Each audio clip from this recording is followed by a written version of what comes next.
بسم اللہ الرحمن الرحیم۔ السلام علیکم ورحمۃ اللہ وبرکاتہ۔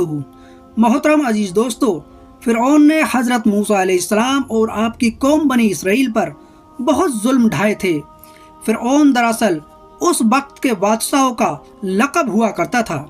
یعنی جو بھی بادشاہ بنتا تھا اس کو فرعون کہا جاتا تھا۔ ڈاکٹر مورس کی تحقیق کے مطابق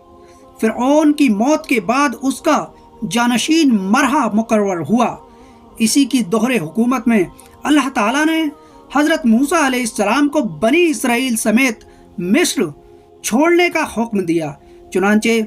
جب حضرت موسیٰ علیہ السلام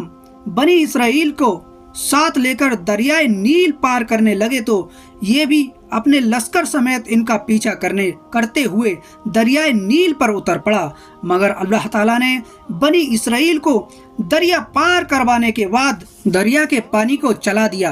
اور فرعون اس کے لشکر سمیت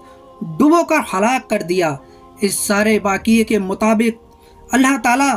نے قرآن پاک میں کچھ یوں بیان فرمایا ہے: اور ہم نے بنی اسرائیل کو دریا پار کرا دیا تو فرعون اور اس کے لشکر نے سرکشی کی اور ظلم سے ان کا پیچھا کیا، یہاں تک کہ جب یہ غرق ہونے لگا تو کہنے لگا میں اس بات پر ایمان لایا کہ اس کے سوا کوئی معبود نہیں جس پر بنی اسرائیل ایمان لائے، اور میں مسلمان ہوں۔ پھر اس نے کہا گیا اب ایمان لاتا ہے، حالانکہ اس سے پہلے تو نافرمان رہا اور تو فسادی تھا، اور آج ہم تیری لاش کو بچا لیں گے تاکہ تو بعد والوں کے لیے عبرت کی نشانی بن جائے، اور بے شک لوگ ہماری نشانیوں سے ضرور غافل ہیں۔ محترم ناظرین، یہ تھی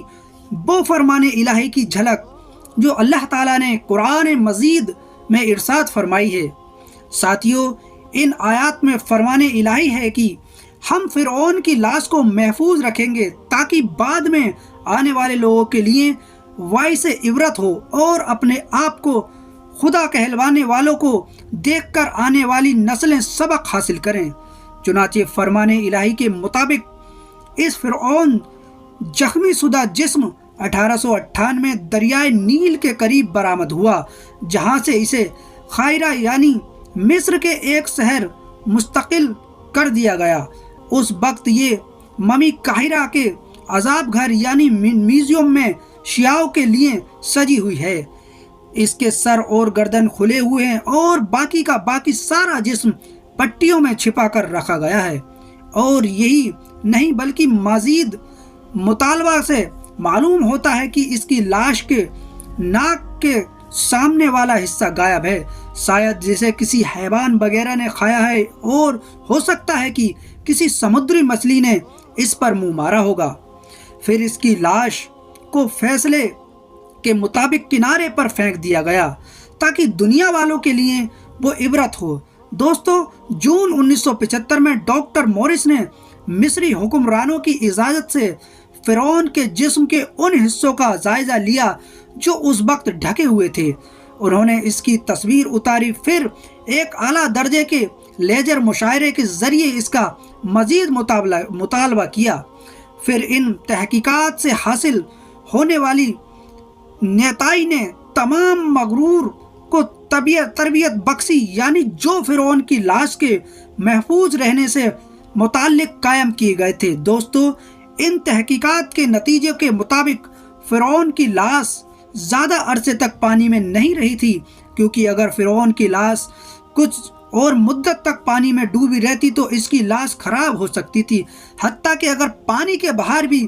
غیر موت شدہ حالت میں یعنی زندہ ہونے کی حالت میں بھی اگر ایک لمبے عرصے تک پڑی رہتی تو بھی یہ محفوظ نہ رہتی۔ خیر، اس کے علاوہ ان معلومات کے لیے بھی کوشش جاری رکھی گئی ہے کہ اس کی موت پانی میں ڈوبنے کی وجہ سے ہوئی تھی یا کوئی اور وجوہات تھی۔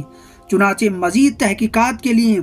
لاش کو پیرس لے جایا گیا اور وہاں کی لیگل نوٹیفیکیشن لیبارٹریز کے مینیجر ڈاکٹر کارڈی نے اپنے مشاہدات کے بعد بتایا کہ اس کی لاش کی فوری موت کا سبب وہ فوری شدید چوٹ تھی جو اس کی کھوپڑی کے سامنے والے حصے میں پہنچی، کیونکہ اس کی کھوپڑی کا بھراؤ والے حصے میں کافی